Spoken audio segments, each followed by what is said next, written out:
em Mateus, Evangelho segundo Mateus, capítulo de número 6.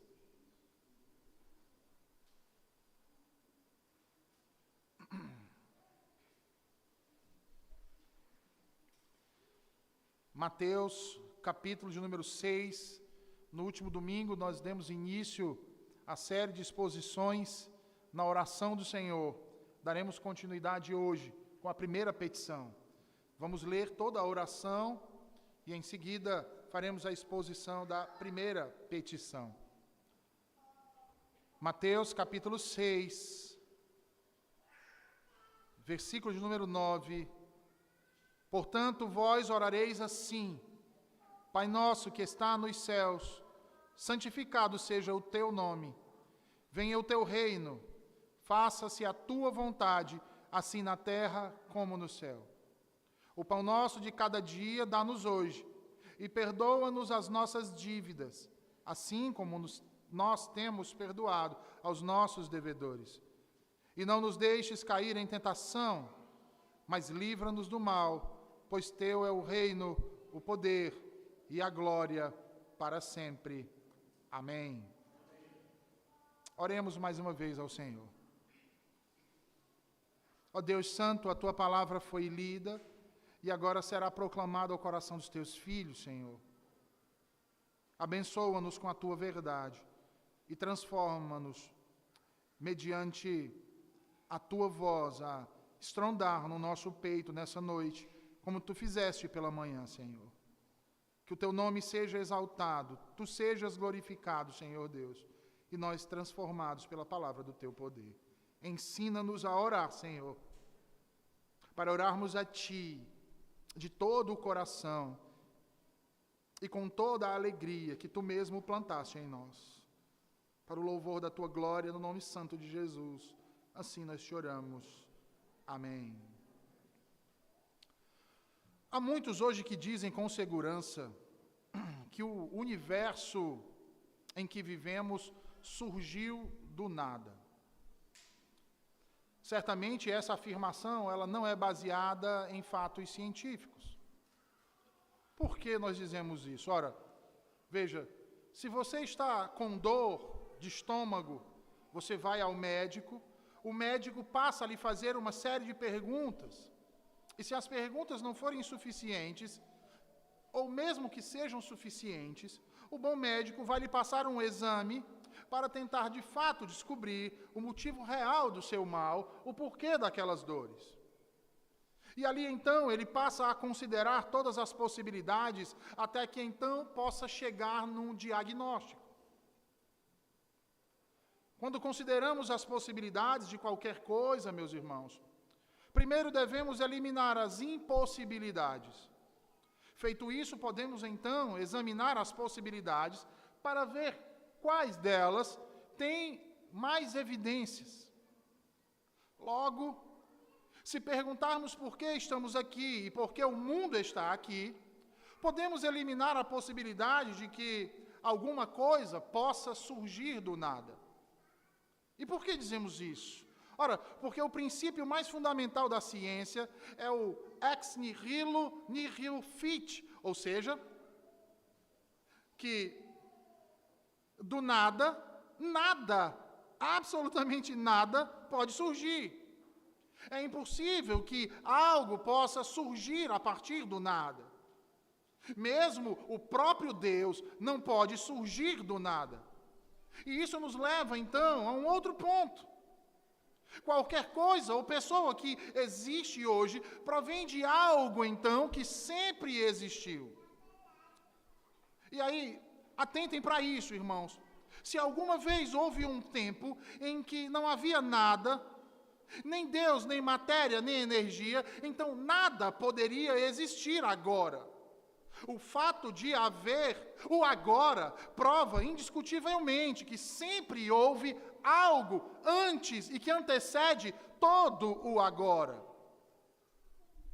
E certamente os naturalistas dizem que tal raciocínio é filosófico ou teológico demais e não científico. No entanto, a prova formal sempre supera a prova material. Se quiser que eu prove, que eu use óculos, eu posso mostrá-los a vocês. Você então pode vê-los e assim receber provas materiais. Por outro lado, a prova formal é uma prova racional. Ela se utiliza da lógica, ela é matemática. É como 2 mais 2 igual a 4. Então, qual seria a prova superior de prova? A prova formal sempre supera a prova material. A lógica sempre supera as evidências físicas. Quando a lógica de uma questão é clara, neste caso, que nada pode surgir do nada, toda a chamada montanha de provas produzidas contra isso é sempre superada pelo princípio formal. Menciono tudo isso, irmãos, porque a lógica na oração do Pai Nosso. Há uma conexão entre todos os elementos que Jesus ensinou até aqui aos seus discípulos, que culminam, todos eles, exatamente e de modo perfeito e em uníssono nesta oração. E é por isso, então, que eu chamo a atenção de vocês a voltarem os olhos para ela novamente, voltarem os olhos para o ensino de Cristo acerca de como devemos orar. E, portanto, volte aí para os versículos de número 9 e 10 do capítulo de número 6, onde Deus diz, onde o Senhor Jesus diz: Pai nosso que estais nos céus, santificado seja o teu nome. Ora, como nós vimos no sermão passado, quando Jesus diz que é assim que devemos orar, ele tem como pressuposto básico dessa asserção o fato de que nós não sabemos orar. E como nós vimos, essa é a verdade. Os seres humanos não sabem orar. Aqueles que não conhecem a Cristo, que não conhecem a sua palavra, que não conhecem o seu evangelho, que não possuem o seu Espírito, não sabem orar. É o que diz Paulo em Romanos 8, 26. Não sabemos orar como convém. É o Espírito, então, quem nos assiste nessa fraqueza que temos como homens pecadores. E aí nós vimos e tratamos disso no sermão passado, de que se na pregação Deus fala conosco, na oração somos nós quem falamos com Deus. A pergunta que surge a partir disso é: mas como podemos falar com alguém que não conhecemos? O que dizer para agradar a alguém, uma pessoa que não temos intimidade, que não sabemos nada, absolutamente nada a respeito dela? Logo, é necessário conhecer essa pessoa. É necessário saber do que ela gosta. É necessário saber do que ela faz. É necessário saber quem ela é. É necessário sabermos o seu nome. E sendo assim, então, meus irmãos, Jesus nos ensina aqui quem é aquele a quem nós devemos dirigir as nossas orações. E é interessante porque ele diz que este a quem nós devemos dirigir as nossas orações, ele é nosso Pai. Veja, Jesus não diz é o meu Pai, Jesus diz é o nosso Pai. Ora, se ele é nosso Pai, obrigatoriamente então nós somos seus filhos. Filhos esses que, como vimos, não foram gerados pela carne e nem pelo sangue, mas pelo Espírito. O que nos leva à seguinte realidade: não é todo homem filho de Deus. Eles são suas criaturas. Filhos, apenas aqueles que foram gerados pelo Espírito e adotados mediante a graça do seu único Filho, Jesus. É o que diz João, lá no capítulo 1 do Evangelho. Jesus é o unigênito do Pai, o único gerado, não criado, o único da mesma substância, Deus de Deus. Jesus é eternamente, incessantemente, Filho do Pai, ou seja, ele é sempre Filho do Pai, sem princípio de dias, aquele que vive eternamente. Ele é o Filho gerado, nós os filhos adotados. E que grande maravilha, adotados nele. Por isso é que ele, ao nos ensinar a orar, A primeira coisa que ele nos ensina é a quem direcionar essa oração. E não é alguém estranho, não é alguém distante, é o Pai Nosso. Logo, quando ele diz nosso, ele também nos ensina a não sermos egoístas, a não sermos individualistas. Por isso é que é Pai Nosso, e não Pai meu, mas Pai Nosso. Pai Nosso esse que está nos céus. E como vimos, o céu é a sua morada, o céu é a sua habitação. Mas é interessante e é necessário nos lembrar que porque temos a tendência de pensar no céu em termos geográficos. Contudo, não deveríamos pensar no céu em termos geográficos ou longitudinais. Em vez disso, deveríamos pensar nisso da forma como a Bíblia nos comunica, como sendo uma dimensão. Sim, de fato, o nosso Pai está no céu, mas esse céu, de modo algum, está distante de nós. Ora, essas realidades devem nos conduzir a um tipo de atitude. E que atitude então seria essa? Essa realidade deveria nos conduzir à reverência, deveria nos conduzir ao temor, deveria nos conduzir ao tremor, pois aquele que está no céu e não está distante é o Deus glorioso, todo-poderoso, cheio de majestade e glória e poder. O Criador e sustentador de todas as coisas. O autor da vida. Logo, meus irmãos, deveríamos ser mais cuidadosos e não precipitar os nossos lábios, e nem muito menos o nosso coração, para fazer promessas, para fazer votos, que não poderão ser cumpridos.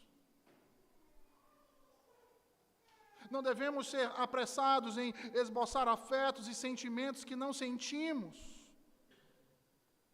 Ou pedir algo que seja injusto, pecaminoso ou maléfico. E aí eu peço que lembrem novamente do que diz Salomão em Eclesiastes 5, 2, 3. E se os irmãos não lembram, eu vou ler novamente. Não te precipites com a tua boca, nem com teu coração se apresse a pronunciar palavra alguma diante de Deus, porque Deus está nos céus e tu na terra.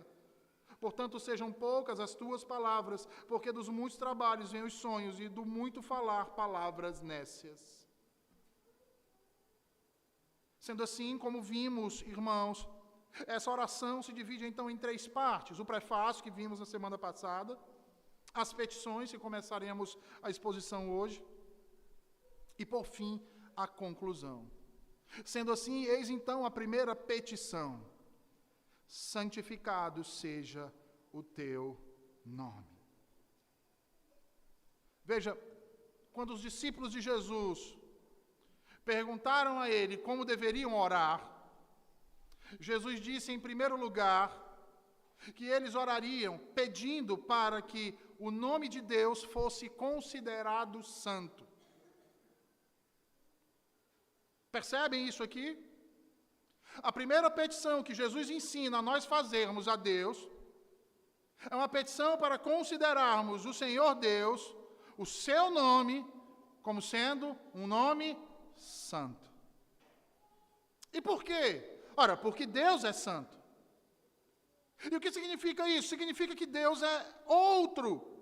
É diferente de tudo o que experimentamos ou encontramos no universo material. Ele é separado de todas essas coisas.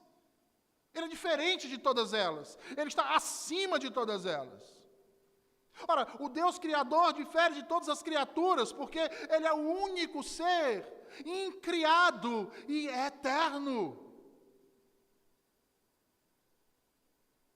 Diferentemente de nós e de tudo o mais que vemos ao nosso redor. Cada um de nós foi criado. Nós temos idade mensurável. Nós temos tempo de existência. Não somos eternos. Somos temporais. Logo, o Criador está separado da criatura por um elemento que o eleva acima de tudo e de todos e que transcende o seu ser. Logo, ele se torna tão majestoso por essa diferença que ele se torna digno da adoração de toda criatura, de todo ser vivente, de tudo que respira, de tudo que foi feito como obra de suas mãos. Com isso, Jesus nos ensina que, no início da sua oração, meus irmãos, nós devemos ser capazes de fazer essa distinção, de saber que o Pai nosso, que está nos céus, é santo. É santo. E é necessário que façamos essa distinção a respeito daquele a quem estamos orando, a quem estamos nos dirigindo.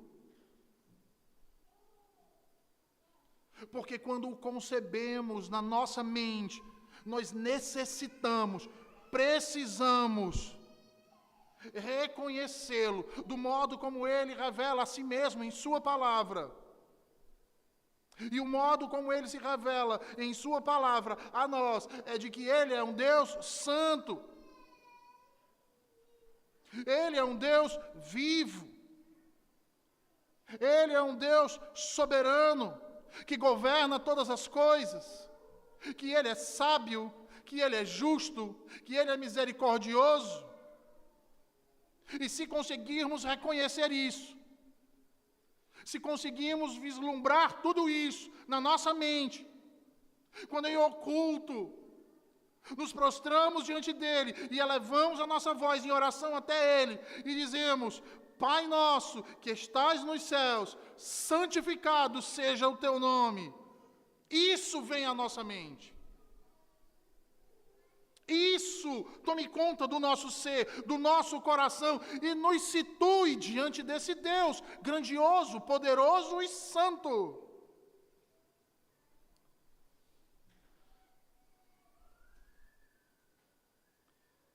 E por quê? Ora, porque duas coisas nós devemos ter sempre em nossa mente quando oramos ao Senhor. Primeiro, quem Ele é, e segundo, quem nós somos.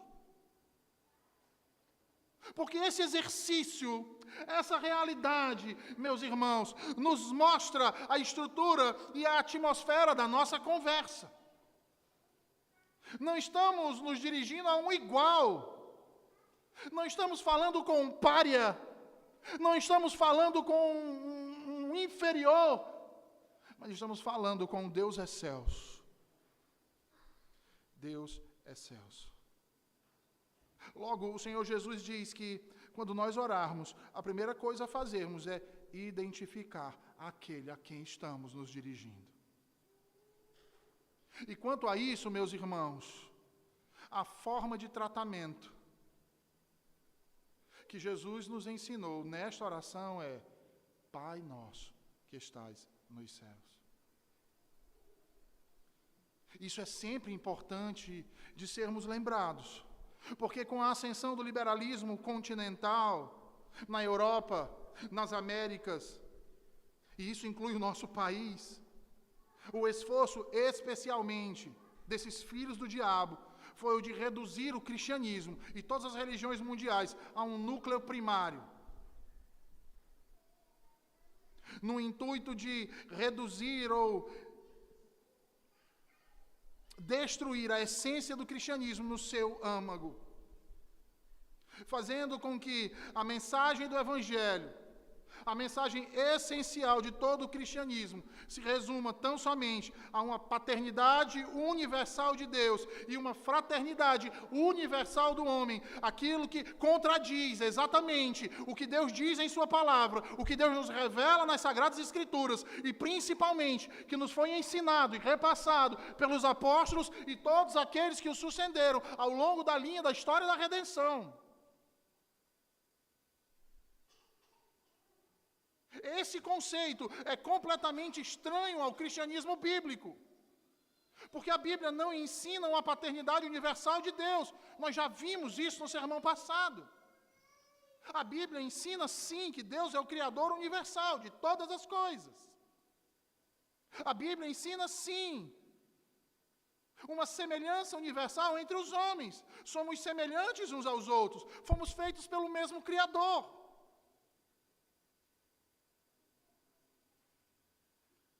Mas isso não quer dizer que todos, universalmente, foram feitos seus filhos. Somente aqueles, através do seu único filho, é que foram feitos seus filhos. Assim, quando nós oramos, Pai nosso, santificado seja o teu nome, utilizamos de uma linguagem que nós podemos classificar como uma linguagem familiar, ou uma linguagem da família. Entretanto, ela tem um significado restrito e especial nas Escrituras, principalmente naquilo que diz respeito ao nome que carrega. E por que quanto ao nome que carrega? Porque o nome que ela carrega é o nome do Deus Santo.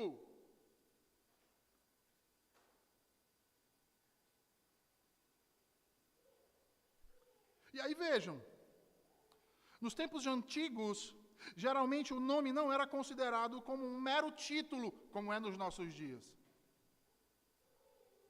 Apenas um nome para distinguir uma pessoa de outra.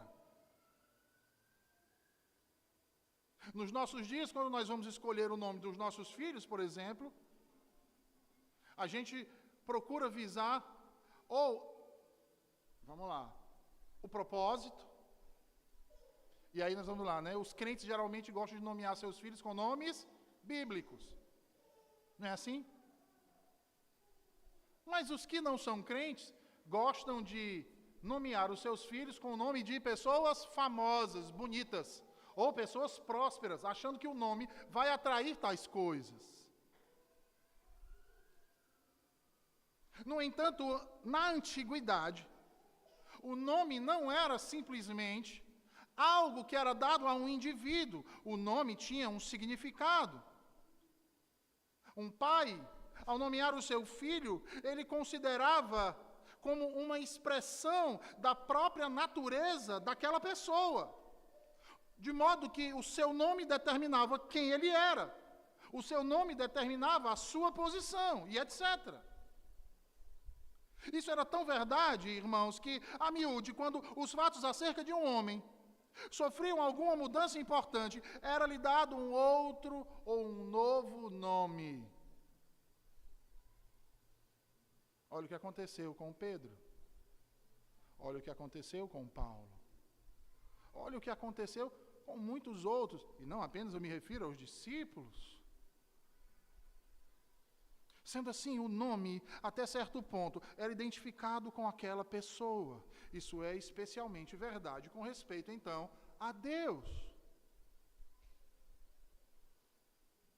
O nome de Deus é Deus mesmo, conforme revelado em todas as suas obras.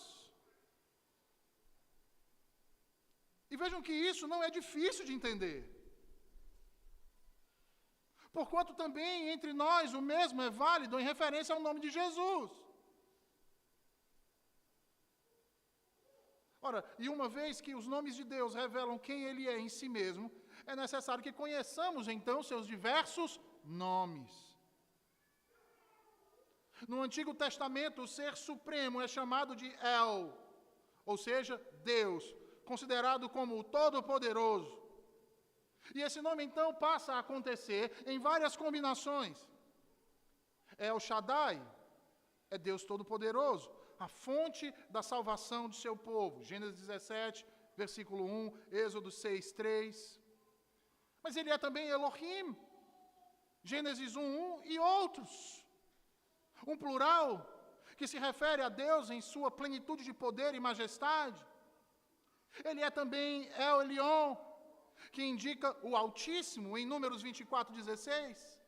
Adonai salienta Deus como mestre, meu mestre, propriamente dizendo, ou Senhor. Conforme diz Moisés, lá em Êxodo 4:10, que lemos alguns domingos atrás. Ah, Senhor, eu nunca fui eloquente.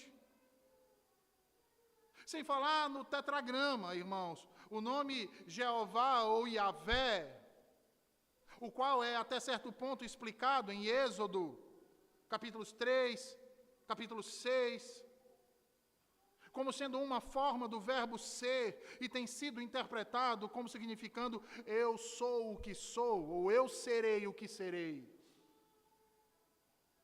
No hebraico, esse nome consiste em 4 letras, 4 consoantes. E por isso tem recebido o nome de tetragrama. Chegou um tempo, talvez cerca do ano 300 a.C., quando os judeus, devido à sua reverência por Deus, sua interpretação de Levítico 24:16 e seu temor resultante de tornarem-se culpados do pecado de profanação, deixaram de pronunciar esse nome, até hoje. Assim, ao lerem a Escritura, eles a substituem por Adonai, ou frequentemente por Elohim. Mas eles não pronunciam o tetragrama. Os maçoretas, judeus, peritos no texto, que surgiram entre a destruição de Jerusalém em 70 depois de Cristo, cuja atividade, no sentido mais geral, começou antes do período dos Macabeus e se estendeu até aproximadamente o ano 1425 depois de Cristo, juntavam as 4 consoantes, as vogais Adonai e Elohim. Daí Yahvé, ou Javé. Porque no hebraico não existe a letra J, nem o som da palavra J.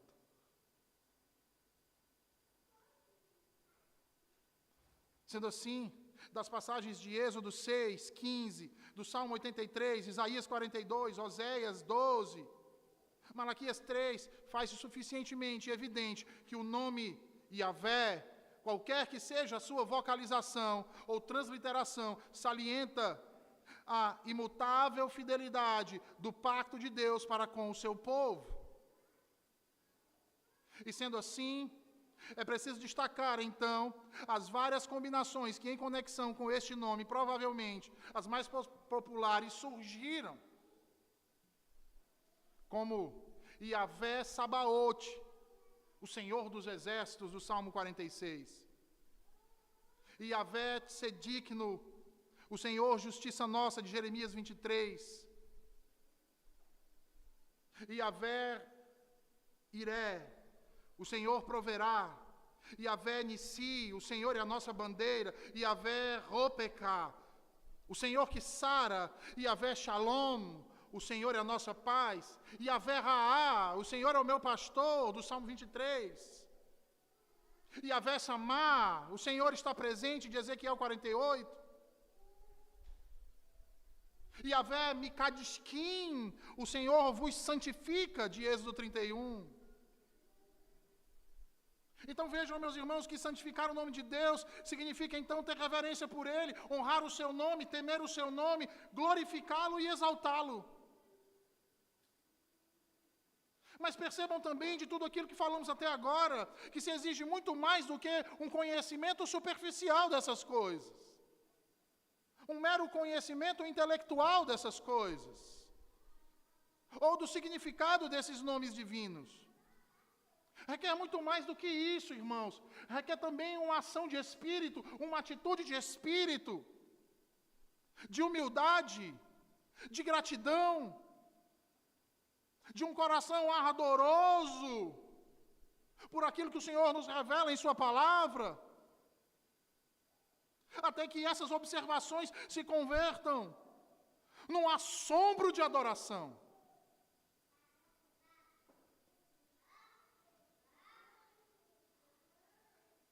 E por isso eu digo, irmãos, nós temos que sair do nosso comodismo.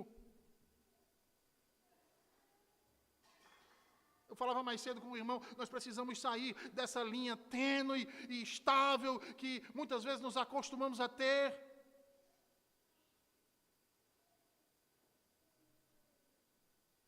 De pararmos para orar, quer seja antes de uma refeição, quer seja quando acordamos logo pela manhã, quer seja antes de dormir. Absolutamente como uma obrigação trivial do dia a dia, onde em nada nos afeta, onde sequer as nossas mãos ficam suadas, porque deixamos de ter essas verdades como realidade nos nossos dia a dia. Porque se tudo isso que nós falamos aqui, irmãos, incorporássemos como sendo realidade presente aqui e agora, certamente, ao entrarmos na presença desse Deus, transpiraríamos. E ao ouvirmos esse Deus falar conosco, tremeríamos. Ao sermos convocados por esse Deus a nos colocar na frente dele, nos alegraríamos de tal forma que nada poderia nos deter. Por sabermos quem ele é, louvar o seu nome seria algo impossível de cantarmos como estivéssemos apenas a sussurrar algo escondido, ou com medo, ou com um mero costume, mas traríamos todo o esforço de nossos pulmões para louvar com toda a nossa voz a esse Deus, que é santo, que é Pai nosso. E vejam que interessante, os compositores dos salmos, os salmistas sabiam muito bem disso. Por toda parte, irmãos. Na obra da criação, nos eventos da história, eles contemplavam a majestade de Deus, reservavam tempo para meditar nela. O que dizer de Davi?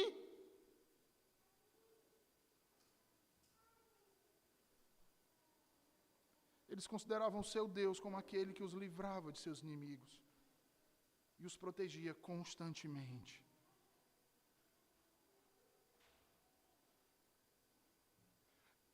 Como tal, ele era um Deus cheio de ira, mas uma ira direcionada contra aqueles que o rejeitavam e perseguiam o seu povo.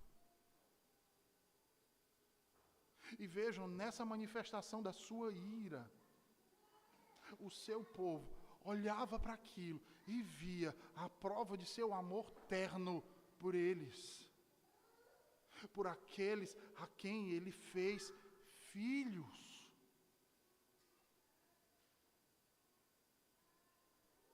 Sabe aquele pai que quando nós pequeninos somos agredidos por um menino maior, e aí o menino nos humilha, nós nos sentimos humilhados, aí chegamos em casa chorando, ali pelos cantos, e o pai chama e diz: meu filho, o que aconteceu?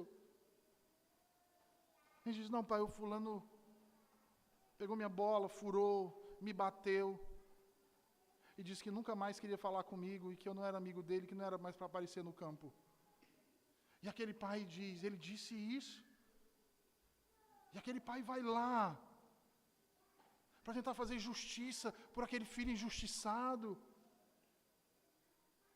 E o filho fala porque sabe que pode confiar naquele pai, porque sabe que o pai pode ampará-lo, ainda que naquele momento o seu amparo seja: não fica assim, filho, vem cá me dar um abraço. Tem muitos outros campos para você jogar.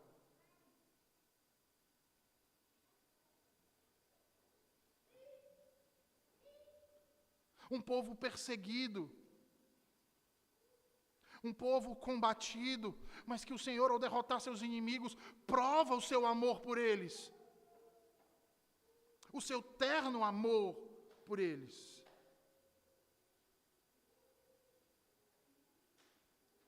É por isso então que quando lemos os salmos, meus irmãos, não podemos estar cegos para isso.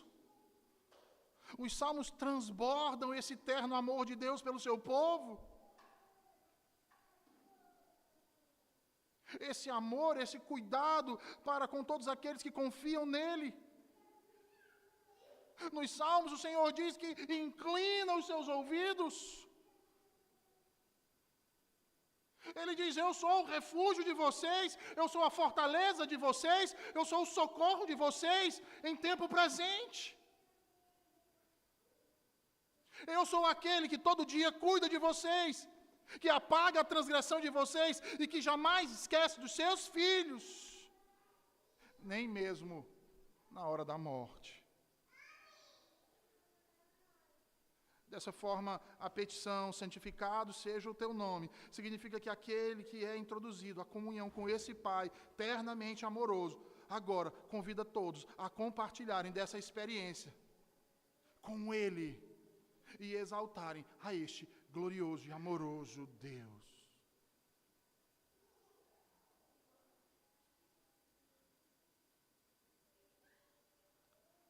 Mas talvez você ainda diga, mas como fazemos isso?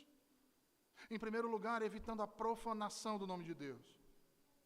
E profanar, meus irmãos, significa agir de modo irreverente, sem respeito, agir de modo desonroso na oração. Como a gente vê algumas por aí. Eu diria até que isso se acrescenta à própria forma de como falamos com Deus, como nos dirigimos a Deus. Uma linguagem jocosa, ou uma linguagem comum, popular.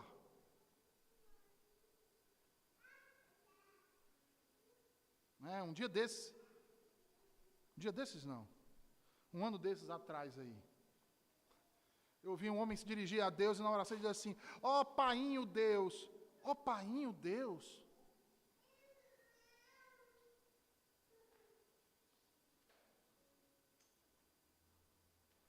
Meu brother.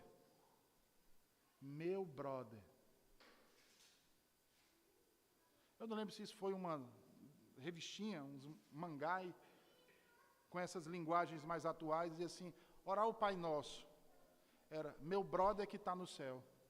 Meu brother. Ou quem nunca ouviu, o cara lá de cima. Percebem, irmãos, que quem usa esse tipo de linguagem não tem noção que esse Deus é o Deus criador de todo o universo e que é santo.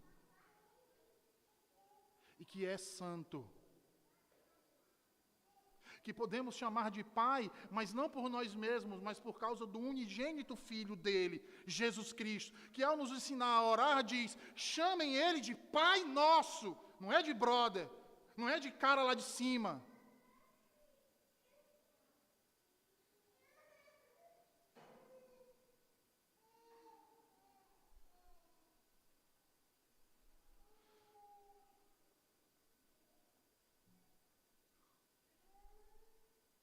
Porque quando nós entramos na presença de Deus em oração, irmãos, e quando nós peticionamos ao Senhor, santificado seja o seu nome, veja, essas palavras dirigidas ao Senhor são como uma súplica, mediante a ordem criada onde nós habitamos. O mundo que nós vivemos, o mundo dos homens, nessa realidade em que somos colocados a orar para louvar a Deus, e ali, naquele momento, é como se estivéssemos a bradar, engrandecei a Yahvé comigo. E todos a uma, exaltemos o seu nome. Mas como ele poderia fazer isso?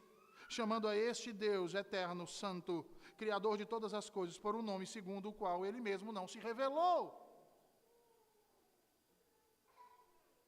Porque Deus em nenhum momento se revelou como nosso irmão, Ele se revelou como nosso Pai. Como Senhor sobre nós. Como então poderíamos nos dirigir a Ele de um modo comum, como nos dirigimos a qualquer indivíduo? Não estamos falando de iguais, irmãos. Logo, o homem piedoso não faz isso, ele não faz isso, não faz isso. Ele se dirige ao Senhor de modo honrado e reverente. Em segundo lugar, ele se dirige a Deus com confiança. Em 1 Pedro, se você observar, capítulo 3, versículo 15, o apóstolo Pedro diz, santificai a Cristo como Senhor em vosso coração, estando sempre preparados para responder a todo aquele que vos pedir razão da esperança que há em vós. Quando amamos a Deus acima de tudo e o tememos acima de tudo, pomos nossa confiança nele em todas as situações. E por que fazemos isso? Porque conhecemos seus passos na história. Nós podemos olhar para o passado e ver os grandes feitos do Senhor. Seus portentosos feitos. E todo o poder que manifestou. E podemos olhar para agora, irmãos, e contemplar isso. O que nos enche de esperança e segurança suficientes para aguardarmos pelo que há de vir.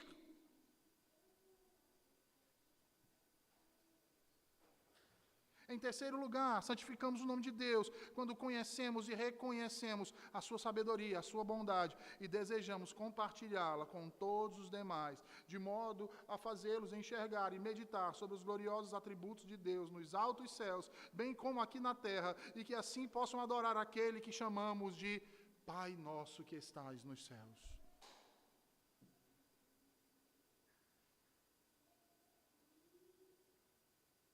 Sabe qual é o problema dessas coisas? O problema não é dessas coisas, mas a falta de percepção nossa dessas coisas.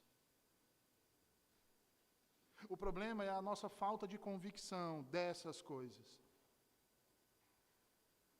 Porque vejam, nós somos capazes de saber disso, dessa realidade, da santidade do nome de Deus e da necessidade de santificá-lo.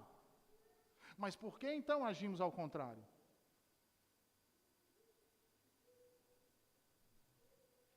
Por que somos tão irreverentes? Parem e pensem um pouco nisso. Por vezes até somos incrédulos.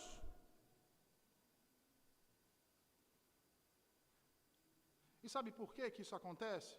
Porque nós temos dificuldade de respeitar e nos curvar diante daquilo que não vemos ou ouvimos pessoalmente.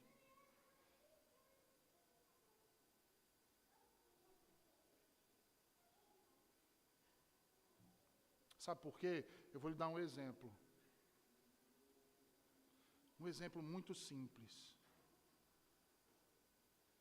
Se você um dia for para um julgamento, você vai chegar naquele tribunal e você vai ter receio até de falar alto. Aliás, vai ter receio até de abrir a sua boca. Por quê? Porque você está olhando para uma autoridade que pode lhe tirar dali ou lhe mandar prender. Quer que eu dê um outro exemplo? Eu vou dar um outro exemplo. Às vezes a gente vai para o cinema assistir um filme de 3 horas. E aí o que a gente faz com o celular? A gente desliga. Por quê? Para não incomodar os demais que estão aqui e não tirar a minha atenção do filme. Não é assim? Mas quando a gente chega para cultuar o Senhor, senta, levanta, vai e vem, conversa, fala, brinca, corre. É assim o comportamento de quem crê que está na presença de Deus, desse Deus que a Escritura nos apresenta?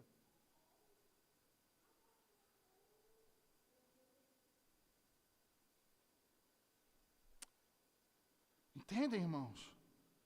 Somos irreverentes e até mesmo incrédulos, porque a gente sabe, irmãos, não é falta de conhecimento,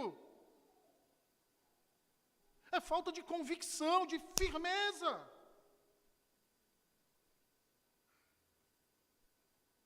E o que eu digo por quê? Porque nós somos imediatistas. A gente acha que se não cair um raio na cabeça da gente, não vai ter juízo para nós. E aí a gente cria um falso Deus, achando que esse Deus sabe o que? Um Papai Noel. Basta eu escrever uma cartinha dizendo assim, mas eu me arrependo, viu? Sem sentir nada no meu coração. Amanhã eu cometo os mesmos pecados e está tudo certo. Não está certo.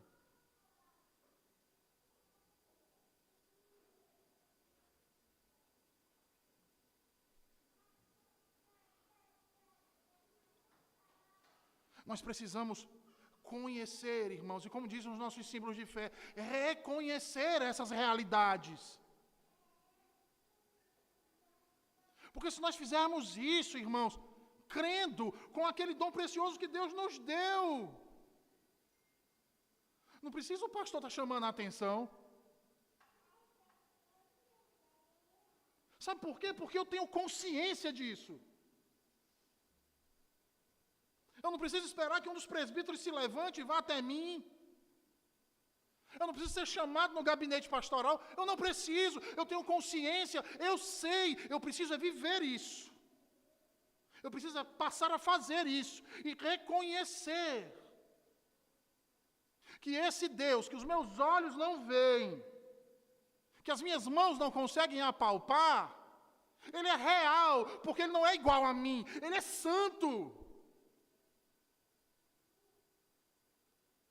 Esses olhos, nossos olhos, não podem contemplá-lo.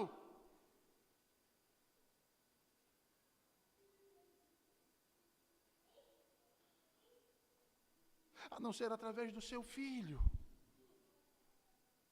Jesus Cristo, nosso Salvador bendito. Mas isso o torna menor que o Pai.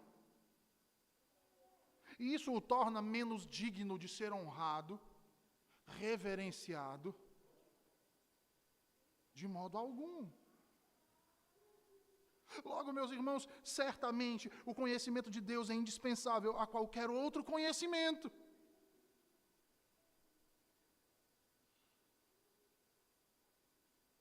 A tolice que abunda na igreja hoje, sem mencionar no mundo, é simplesmente um sintoma da ignorância básica acerca de quem Deus é.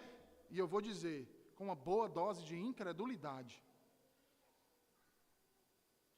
Incredulidade.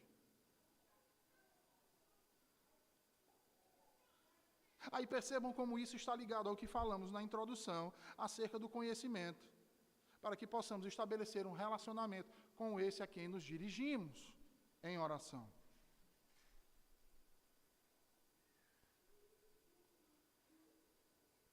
Essa é uma das razões que nos mostram como não sabemos orar. Simples. Percebem?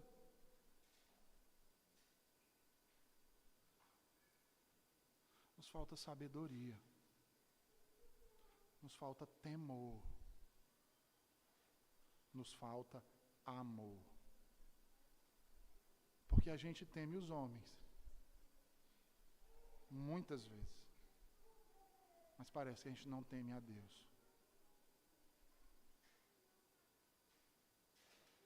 Ora, mas como nós vamos temer aquilo que não achamos real, não é mesmo? Como vamos honrar e respeitar alguém que não conhecemos, que não enxergamos? É por isso que o Senhor Jesus diz que nós devemos iniciar nossa oração suplicando ao Senhor para que o seu nome seja santificado.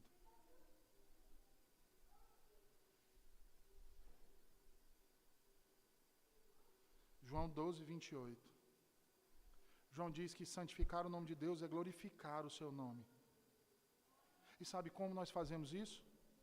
Quando damos a Ele a mais alta honra possível. Quando damos ao nosso Deus a mais alta honra possível. E eu falo sobre a mais alta honra porque há dois tipos de honra. A honra da religião, que é quando nós entregamos o nosso coração a Deus, amando-o, temendo, confiando, nos deliciando nele acima de tudo. O que nós testificamos através da adoração externa prescrita na palavra de Deus. E essa, meus irmãos, certamente é a maior honra de todas. Não duvidem disso. Mas tem também a segunda honra, a honra da sociedade, que passa de homem para homem nas civilizações e consiste no reconhecimento da preeminência e superioridade um do outro, pela palavra ou gesto no âmbito civil. É o exemplo que eu dei do juiz. Porque aqui você se comporta num tribunal na frente de um juiz, porque você reconhece que aquele é uma autoridade superior a você. É assim que os súditos honram os reis, os príncipes. É assim que os cidadãos honram seus magistrados. Os inferiores seus superiores. Devido à criatura. O primeiro volta-se exclusivamente para o Criador. E é exatamente essa a honra pelo qual oramos aqui no Pai Nosso. Assim, meus irmãos, portanto, desejamos nessa primeira petição, na mente e no coração e nas nossas vidas, ao dizermos santificado seja o teu nome, glorificar a Deus nele mesmo e em suas palavras. E o sentido disso pode ser expresso da seguinte maneira, como diz William Perkins: ó Senhor, abre os nossos olhos para que o conheçamos direito e possamos discernir seu poder, sabedoria, justiça e misericórdia, para que possamos engrandecer nosso coração, para que possamos santificar nele o teu nome, tornando o nosso temor, amor, alegria e confiança. E que assim nossos lábios sejam abertos para bendizer-te, que nossos olhos sejam abertos para enxergarmos as tuas palavras e que estas incitem o nosso coração a reverentemente te adorar e honrar com nossas vidas.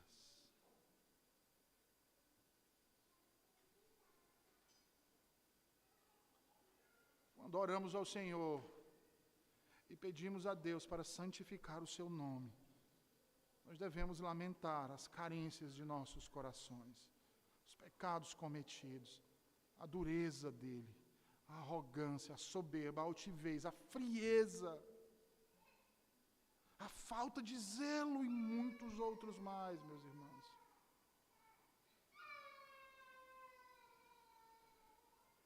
E, meus irmãos, certamente Deus é santo em si mesmo. E eu e vocês não podemos agregar um valor maior à sua santidade, pois é perfeita.